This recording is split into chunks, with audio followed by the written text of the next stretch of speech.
When I was 10 years old, I lost my dad, and it was kind of hard on my mom and me. And so and then she was also diagnosed with stage 4 cancer at that time. Yeah. So about 5 years later, after I lost my dad, I lost my mom. That's been the biggest emotional issue for me. It's been, I never really like to talk about my feelings. I just kind of kept it inside, and I usually ate for comfort. That food gave me an initial burst of happiness, but afterwards left me feeling disgusting and empty, and it was just temporary comfort.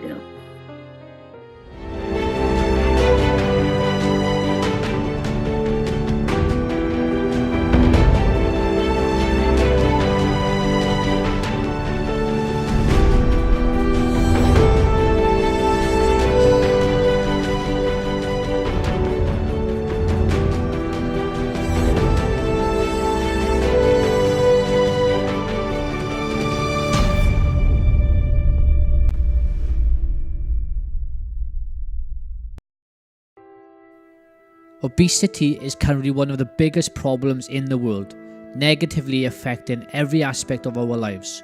Because of this, I decided to hear from real people, the real stories. I want to know what made them put on the weight in the first place. Are these people really just junk food addicts who are too lazy to exercise?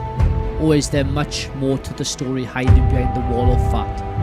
I want to know, what was their turning point in their life to say enough is enough? And how did they overcome their biggest challenges? We believe that the real people have more good answers than even the best weight loss programs. We hope that they will inspire, educate and motivate all of us to make changes in our lives. And this is how, together, we can contribute towards a better, healthier and happier world.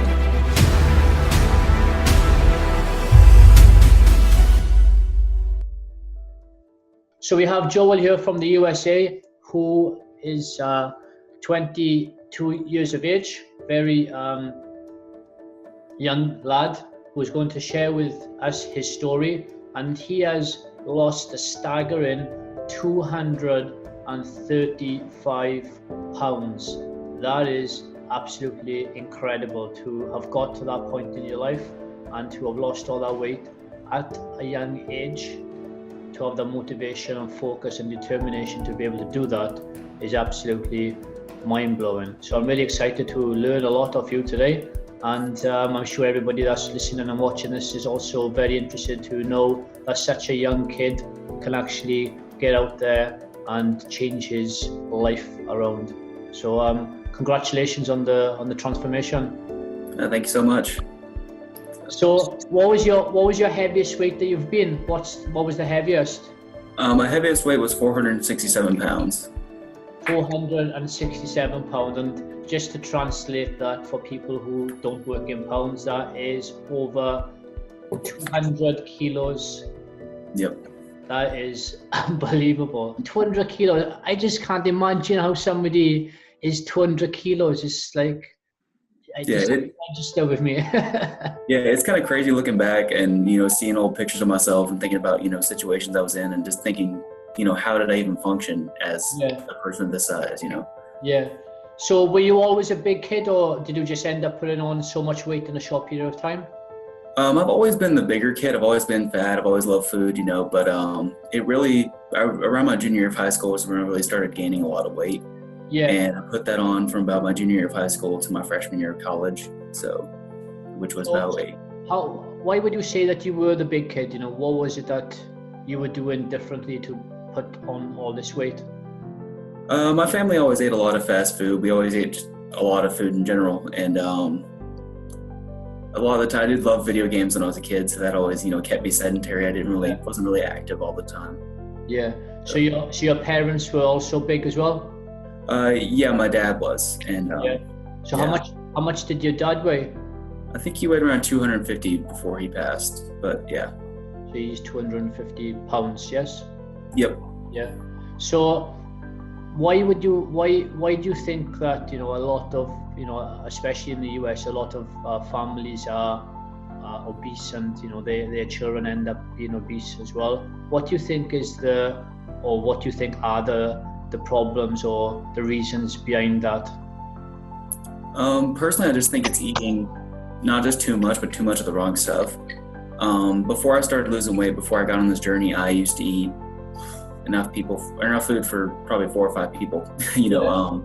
So, And it was the wrong stuff too. So once I started logging my food and everything and realizing, oh, this, quarter pounder with cheese has, this many calories in it. You don't think, oh, this one burger can't be too terrible for me, but then you look what's in it and then it's, terrible. So just give us an idea of when you were at your heaviest, what is the quantity of food and drink that you would consume in one day, just for us to have an idea? A lot of times when I used to go to McDonald's, I would get, 2 20-piece chicken nuggets and a burger, and that'd be not a light meal for me, but it'd be about an average meal for me. So just explain to us, if you can't remember everything in detail, but just explain to us the quantity of food that you would eat in one day, just for people to understand how much you were consuming to get to that specific weight. So each day you would drink 2 to 4 liters of soda? Yes. And also, there'd be times where I would just eat, boxes of those little Debbie snack cakes at a time, or let's see, usually when I went to Chick-fil-A, for an example, I would get 2 12-piece nuggets, 2 chicken sandwiches, and 2 orders of fries. And also sometimes I would get a gallon of sweet tea to take home, which I wouldn't drink all in one sitting, but most of it was drank in one sitting. And that was just one meal that you would have in the day? Yeah. Yeah. So you would have the nighttime kind of, yeah. So you would have a few of these throughout the day? Not to that size, but that was usually, my after school meal or something like that. So. And then what would you be snacking on throughout the day? Was it like chocolates, crisps, cakes? I ate it all. Yeah, definitely chocolates and chips, or crisp, I think you call them. Were a big issue for me. Yeah. And how did that make you feel? It made me feel terrible. At the time when I was eating it, it made me feel good because I've had a lot of depression in my life. I've been through some stuff, and I usually ate for comfort. That food gave me an initial burst of happiness, but afterwards left me feeling disgusting and empty, and it was just temporary comfort. So you were eating for comfort, emotional eating. Oh yes, sir. And what were the things that you were emotionally eating about? Like, what were the things that you were comforting? So when I was 10 years old, I lost my dad, and it was kind of hard on my mom and me. And so and then she was also diagnosed with stage 4 cancer at that time. Yeah. So about 5 years later, after I lost my dad, I lost my mom. And that's been the biggest emotional issue for me. It's been, pent up feelings about that, because I never really liked to talk about my feelings. I just kind of kept it inside and, just ate for comfort, really. Yeah.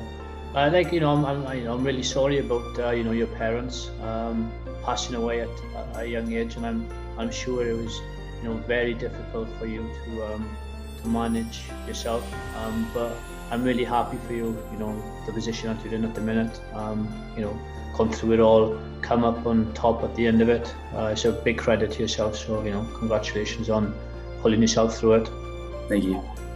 So when your dad passed away, and then your mum passed away 5 years later, that's when you then really started to put on the weight. Yes, when your mum passed away. It was about a year after my mom passed away.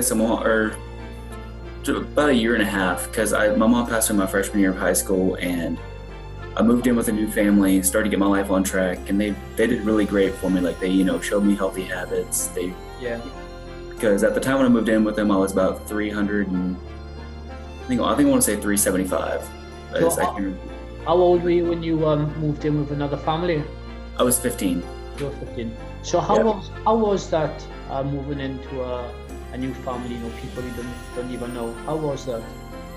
Thankfully, I knew these people. They were close family friends, and they treated me really well. Yeah. And, I don't know what it was, but around my junior year of high school, I guess feelings started coming back, and I just, got very, very emotional and sad, and I just kept eating for comfort, and it was almost like I couldn't stop myself. Like, I just loved it. I don't know why. Can you say it one more time? Sorry, you broke up. What emotional feelings were you going through when you were putting on this weight to become the heaviest you've ever been? Well, when I was putting on the weight, I did deal with a lot of depression and a lot of sadness, but I've always been the type that, the way I was raised was, don't show your feelings, don't let people see you're sad, be strong, Yeah. which was part of the thing my mom kind of instilled in me because she always had such a high pain tolerance. Like, we never knew she was suffering from cancer. We never knew any of the stuff, so I didn't want to tell anybody about it. I didn't want to, face my situation, I guess would be the right word. Yeah. So You basically were just holding everything in. basically, yeah. Yeah. And And how and was usually- I was gonna say, usually when I was eating this food, it wasn't like I was, sitting at the family dinner table. It was usually I was, shut off in my room. yeah. I was, hiding it. It wasn't like something I was very proud of at all. Yeah. And So basically, when you were eating all this food, you would be shut off from everybody else. You'd be by yourself, and you'd just be eating and eating and eating. pretty much, yeah. Usually I was eating and playing video games, which is a deadly combination. So Yeah. And how bad did it get for you being in this position? Was it just the eating you were doing, or was it other things you were thinking about doing to yourself? it was mostly just the eating because I never really considered suicide or anything like that. So I feel like that thought's in a lot of people's heads, but I don't think it's ever been very prevalent in my head. So when you got to the heaviest point of your life, which was how much? 467 pounds. So when you got to that point of 467 pounds, what was the turning point for you to say enough is enough? So I was moving from Texas, which is where I'm originally from, to North Carolina for thought I was just gonna live here for the summer, and ended up staying longer. But I was moving in with some more family that lives in North Carolina, and they wanted me to go to the doctor to get checked up on. Yeah. Went to the doctor, and I stepped on the scale because when I started gaining the weight, I stopped weighing myself. I had no idea what I weighed, kind of the ignorance is bliss situation. And when I stepped on that scale and saw 467 pounds, it was kind of like, I was really taken back. First thing I went through my mind was, holy shit, really? So it was shocking, really. Why did you say, look, enough is enough, I'm going to do something about it? It was mostly just because I was tired of throwing my life away. I felt like I was, pretty much killing myself with food. I was, I wasn't living my life to the fullest, and it was time for a change. So you basically just said, look, enough's enough. I'm not doing what I want to do in my life, and I'm going to do something about it. Pretty much. And did you instantly do something about it, or was it a gradual progression? Did you start and stop? What was the process? So initially it started off, very light, especially with every time someone asks me how to start, I never tell them, instantly be perfect, instantly go to the gym, instantly do this. So it started off with me with just, I would take light walks to the neighborhood, which at 467 pounds, it's actually a surprisingly good workout. Yeah. And it was small things like cutting out sodas, cutting out candy. Yeah. Which, it's still good to reward yourself every once in a while, but when you're doing it to the extent that it's every day, that's when it gets bad. So when you were that's how it started off. When you were 467 pounds, how was it living your life every day? How difficult was it to live at that weight? It was pretty difficult, and I didn't realize how difficult it was till I got to this weight. Because I was constantly out of breath, after walking, probably a few hundred feet. I was always winded after going up staircases. I would take up most of the hallway. I would.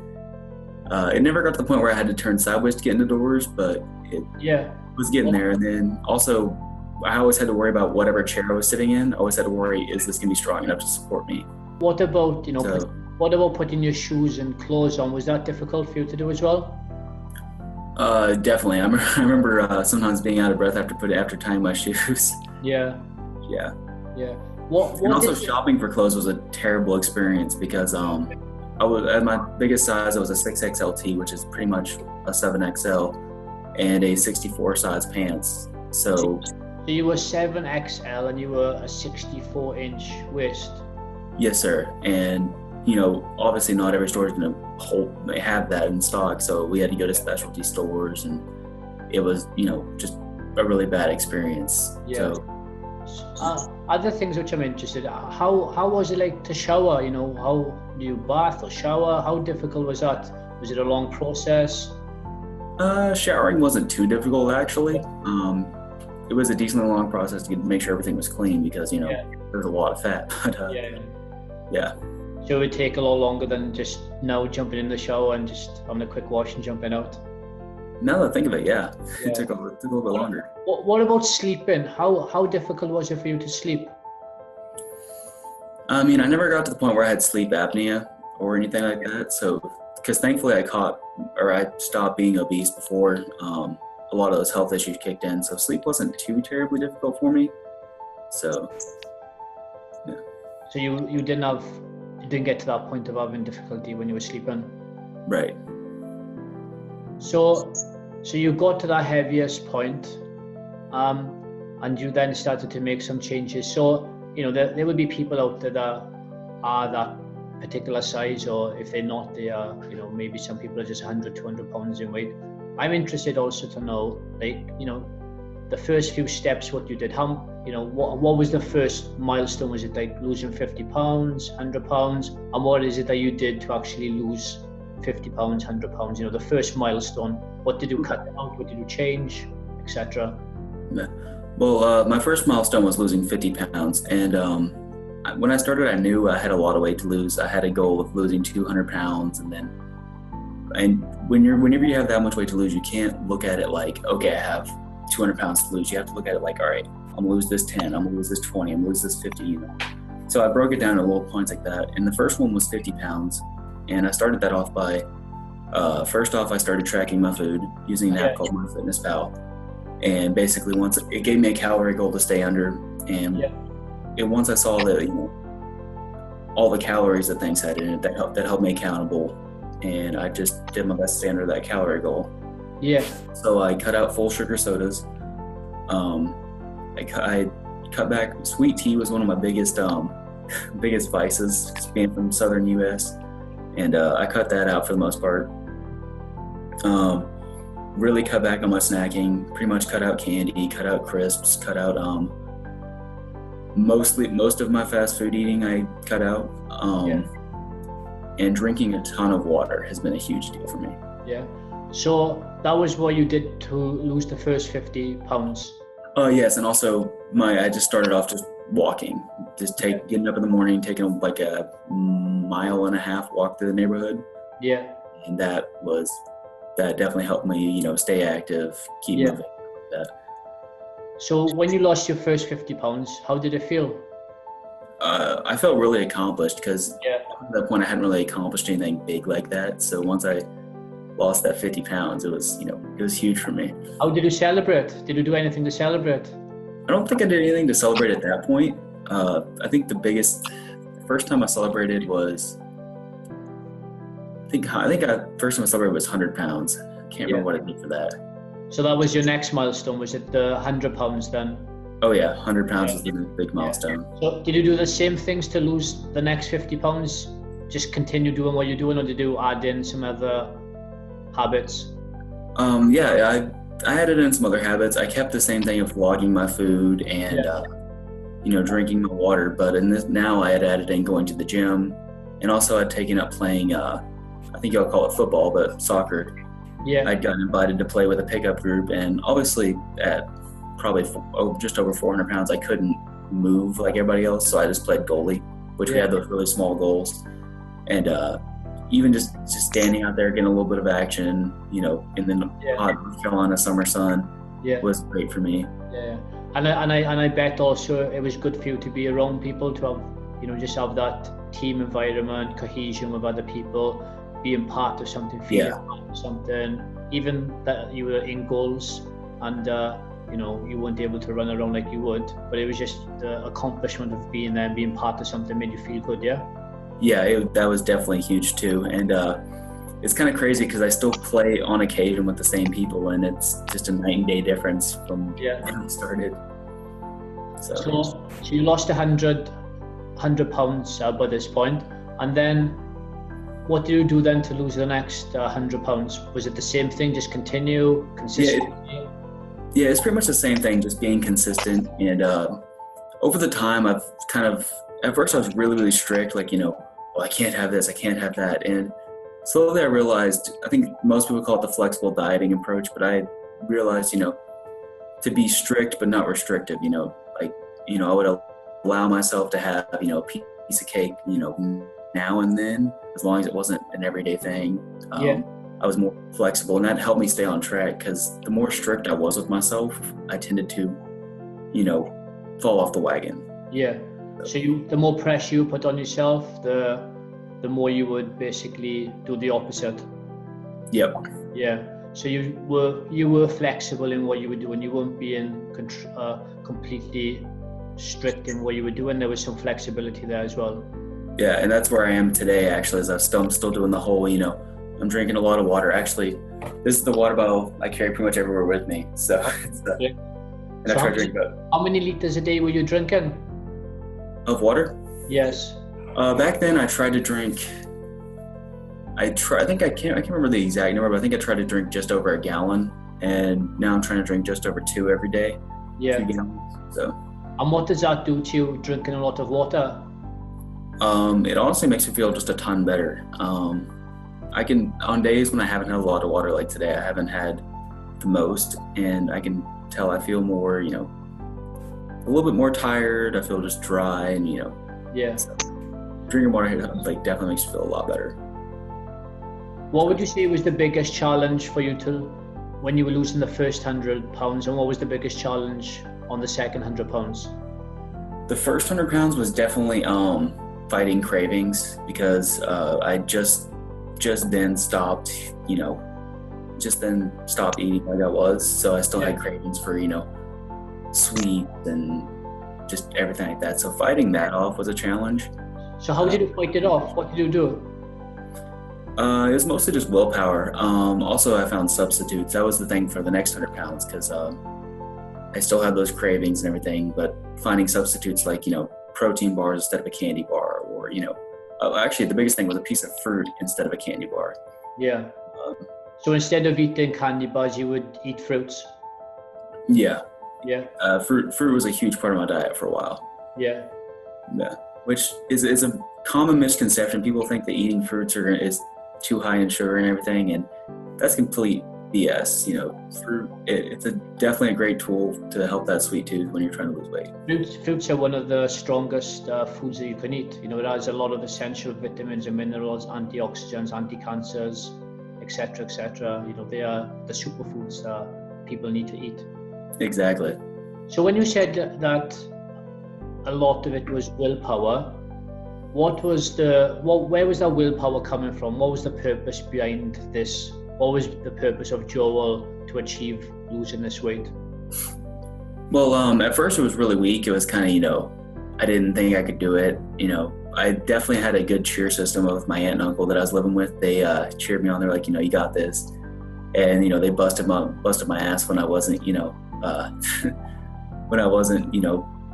really motivated. But the biggest thing was once I saw results, like once I saw, holy crap, I lost 10 pounds. Holy crap, I lost 20 pounds. It started to, motivate me to keep going. Like it became an addiction at that point.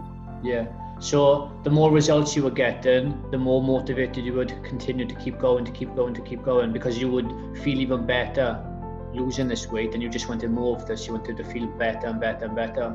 Yeah. And a lot of the times, like if we had to have a company luncheon or something, I could think, I usually bring my lunch for a while, like at the place I worked, and just thinking about seeing my results was something that kept me on track. Yeah. So, you've done this around your college and university life. So I'm sure that there are people that have seen the whole journey as well. Yeah. Yeah. So what do they say to you? What they say to you now when they see you lost, all this weight? The biggest thing I get is, holy crap, you look so good, stuff like that. But a lot, especially a lot of people I played soccer with, they were just blown away by the night and day difference, and so yeah, it's just a lot of people noticing the difference and congratulating me on it. So No, it's and it's crazy because I've actually the reason I do my whole Instagram thing and everything is to help inspire people. And through this, I've actually been able to inspire people in my personal life, like a couple of my close friends and even my brothers and sisters and stuff like that. So yeah, it's amazing achievement. It's incredible what you've done, what you've gone through at such a young age, and to come over it at such a young age as well. It is absolutely incredible, and it's a story that everybody needs to hear, because there's so many people that are in your position and unfortunately don't come out on top for a number of reasons. But that's why you are here now, to inspire and motivate and help, encourage other people at your age to actually take action, and they can do it if you've done it. yeah, exactly. Which near the start of my journey, I remember seeing someone on Instagram actually. I posted about this the other day. I saw his transformation, and he had lost, I think, I don't want to misquote it, but he lost over 200 pounds. And that kind of planted the seed in my head, like, okay, maybe if he can do it, I can do it. So just seeing it's possible is a huge thing. Yeah, yeah. So what's the next part of this journey for you? Um, Lately it's become not about the weight loss at this point. I've started playing American football. I've started wanting to get actually stronger. I want to definitely maintain all the weight I've lost. I don't want to go anywhere backwards, but the next part of my journey is just getting stronger, getting faster, staying healthy, and basically being the best version of myself I can be.